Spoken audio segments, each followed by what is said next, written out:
Hi, hello. Welcome to JEF'S Aari. இன்னைக்கு நம்ம stone chain எப்படி ஸ்டிச் பண்ணுறதுன்னு பார்க்கலாம்.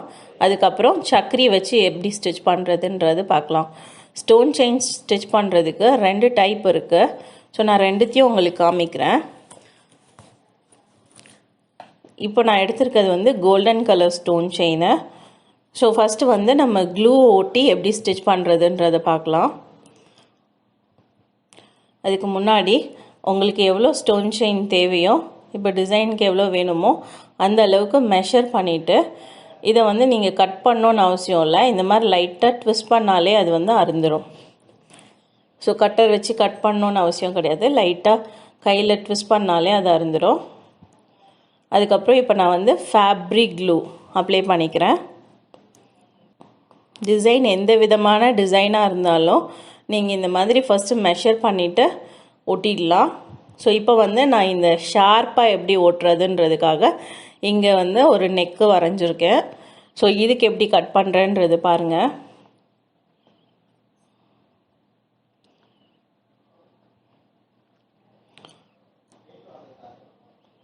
ஸோ கீழே வரைக்கும் ஒரு லைன் வந்து நல்ல கீழே வரைக்கும் நான் எடுத்துகிட்டு வந்து கட் பண்ணிட்டேன்.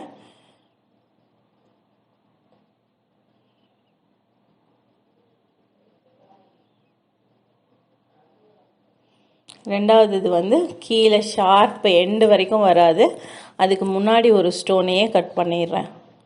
இது வந்து உங்களுக்கு ஒட்டும் போது தெரியும்.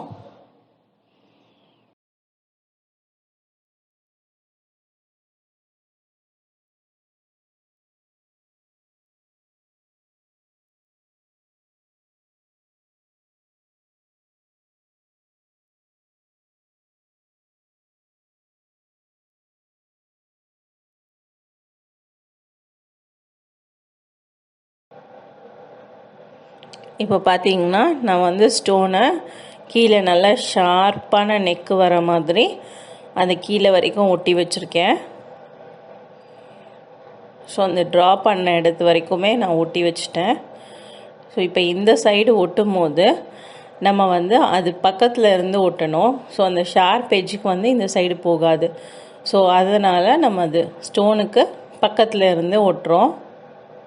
ஸோ ஒரு எண்டு தான் வந்து ஷார்ப்பான எட்ஜ் வரைக்கும் போகும், இன்னொரு எண்டு வந்து அதுலேருந்து கண்டினியூ ஆகுற மாதிரி இருக்கும்.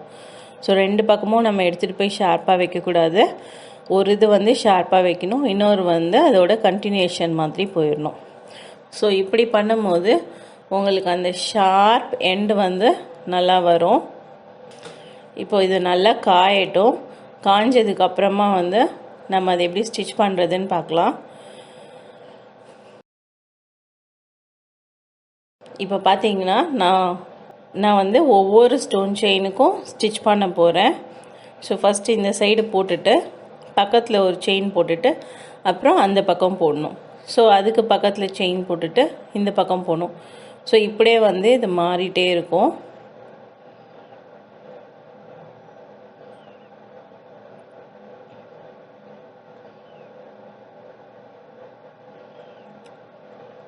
இது நம்ம க்ளூ ஒட்டி இருக்கிறதுனால ரெண்டு ஸ்டோன் செயினாகவும் நம்ம ஸ்டிச் பண்ணலாம். க்ளூ ஒட்டாமல் வந்து நான் உங்களுக்கு எப்படி ஸ்டிச் பண்ணுறதுன்னு காமிக்கிறேன். ரெண்டு டைப்புன்னு சொன்னேன் இல்லையா, ஒன்று வந்து க்ளூ ஒட்டி ஸ்டிச் பண்ணுறோம், இன்னொன்று வந்து க்ளூ ஒட்டாமல் ஸ்டிச் பண்ணுவோம். அதுக்கு வந்து நான் இந்த ஒயிட் கலர் ஸ்டோன் எடுத்திருக்கேன். இந்த மெத்தடுக்கு மட்டும் நம்ம வந்து ஒரு ஸ்டோனாக தான் ஸ்டிச் பண்ணி ஆகணும். அப்போ தான் உங்களுக்கு அந்த ஷேப்பும் வரும், நம்மளுக்கு அந்த கண்டினியூஷனும் வரும் அடுத்தடுத்த ஸ்டோன் ஸ்டிச் பண்ணும்போது.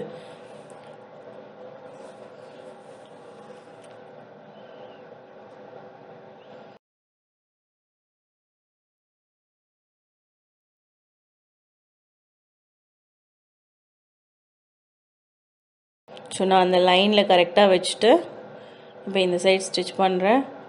ஸோ எனக்கு ஏற்ற மாதிரி ஊசியை வச்சு அந்த ஸ்டோன் செயினை இழுத்து நான் அட்ஜஸ்ட் பண்ணிக்கிறேன். ஸோ ஒரு ஸ்டோன் செயினாக தான் ஸ்டிச் பண்ணணும், நம்ம அதிகமாக ஸ்டிச் பண்ண முடியாது.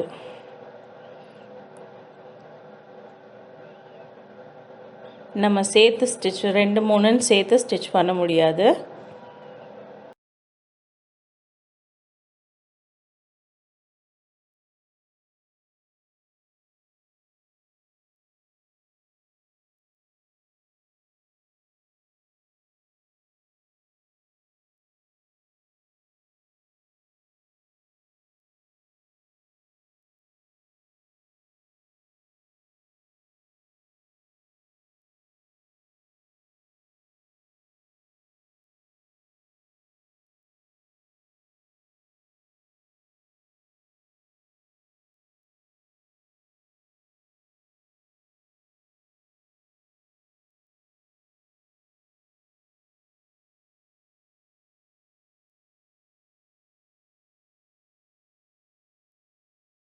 ஸோ இது வந்து நான் நம்மளுக்கு எவ்வளோ தேவையோ அந்த அளவுக்கு கடைசியில் பார்த்துட்டு கையிலேயே ட்விஸ்ட் பண்ணி கட் பண்ணிட்டேன். ஸோ இது வந்து உங்களுக்கு நல்ல ப்ராக்டிஸ் ஆனதுக்கப்புறம் தான் வரும் இந்த மெத்தட் வந்து. ஸோ உங்களுக்கு ப்ராக்டிஸ் ஆகிற வரைக்கும் க்ளூ வச்சு பண்ணுங்கள். அதுக்கப்புறமா வந்து க்ளூ இல்லாமல் ட்ரை பண்ணி பாருங்கள். நெக்ஸ்ட்டு சக்ரி எப்படி பண்ணுறதுன்னு பார்க்கலாம். இது வந்து சக்ரி 2 டைப்பில் இருக்குது. ஒன்று வந்து இந்த ஃப்ளவர் மாடலு, இன்னொன்று இந்த ரிங் டைப்பு. ஸோ இது ரிங்குன்னு கேட்டிங்கன்னா கடையில் கிடைக்கும். இது வந்து சக்ரின்னும் சொல்லுவாங்க, ரிங்குன்னும் சொல்லுவாங்க. ஸோ இந்த 2 மாடல் தான் கிடைக்கிது. இது வந்து கோல்டன் கலர், சில்வர் கலர் 2 கலர்லேயும் கிடைக்கிது. ஸோ இதை எப்படி ஸ்டிச் பண்ணுறதுன்னு பார்க்கலாம். நான் ஃபர்ஸ்ட் வந்து அதை ஒரு லைனில் ஸ்டிச் பண்ணுறேன்.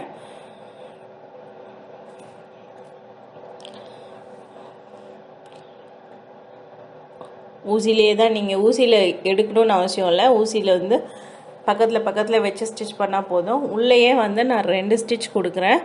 அதுக்கப்புறம் அடுத்து வெளியே ஒரு ஸ்டிச்சு, திரும்ப உள்ளே ஒரு ஸ்டிச்சு, அந்த எண்டில் ஒரு ஸ்டிச்சு, திரும்ப வெளியே ஒரு ஸ்டிச்சு.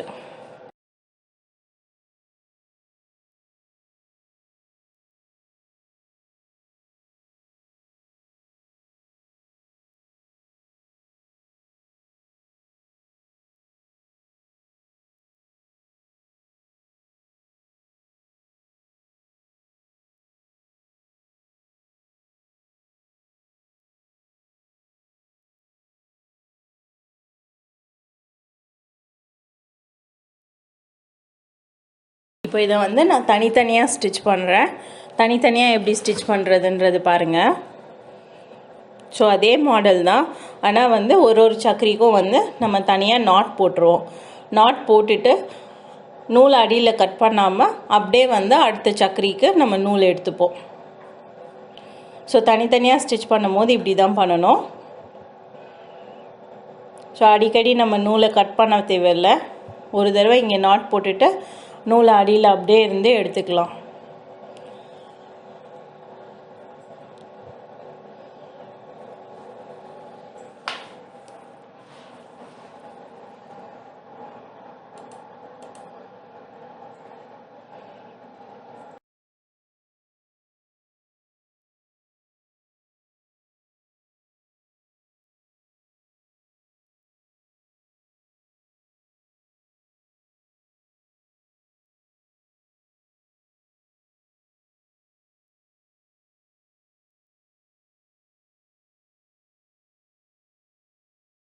இது வந்து ஃபேப்ரிக் க்ளூ. ஸோ நான் கிளாத்தில் யூஸ் பண்ணும்போது எப்பயுமே ஃபேப்ரிக் க்ளூவே யூஸ் பண்ணுங்கள். ஸோ நான் க்ளூ வந்து எல்லா சக்கரிக்குள்ளேயும் அப்ளை பண்ணிக்கிறேன். இந்த க்ளூ அப்ளை பண்ணி ஒரு 5 minutes கழித்து தான் நம்ம வந்து ஸ்டோன்ஸ் வைக்கணும். ஸோ அதை நீங்கள் முன்னாடியே வச்சிங்கன்னா ஸ்டோன் ஃபிக்ஸ் ஆகாது, வெளியே வந்துடும். ஸோ அந்த க்ளூ வந்து கொஞ்சம் ஒரு ஹாஃப் இது வந்து ட்ரை ஆனதுக்கப்புறமா நம்ம ஸ்டோனை ஃபிக்ஸ் பண்ணும் போது அந்த ஸ்டோன் வந்து உள்ளே நல்லா போகும். ஸோ அதனால் வந்து நம்ம அந்த க்ளூவை கொஞ்சம் காய விடலாம். அந்த க்ளூவும் வந்து சக்கரிக்குள்ளே இறங்கிடும். ஸோ இது வந்து சக்கரிக்குள்ளே வைக்கிற ஸ்டோனு. இந்த ஸ்டோனை வந்து நம்ம ஜெர்கான் ஸ்டோனுன்னு சொல்லுவோம். இது வந்து உங்களுக்கு சின்ன சைஸ்லேருந்து பெரிய சைஸ் வரைக்கும் கிடைக்கும். அதே மாதிரி கலர்ஸ்லேயும் கிடைக்கும். So maximum white and black use பண்ணுவோம். அது இல்லாமல் நிறைய கலர்ஸ்லேயும் வந்து இது கிடைக்கிது. இதை ஃபிக்ஸ் பண்ணுறதுக்கு நான் வந்து ஆரி நீடில் பேக் சைடை யூஸ் பண்ணிக்கிறேன். லைட்டாக க்ளூ டச் பண்ணிவிட்டு அந்த ஸ்டோன் மேலே எடுத்து மேலே வச்சிங்கன்னா ஸ்டோன் ஒட்டிக்கும். ஸோ அந்த சக்கரிக்குள்ளே வச்சு சின்னதாக ஒரு ப்ரெஸ் பண்ணிங்கன்னா உள்ளே போயிடும். ஸோ இதே மாதிரி எல்லா ஸ்டோன்ஸையும் வந்து ஒட்டிடுங்க.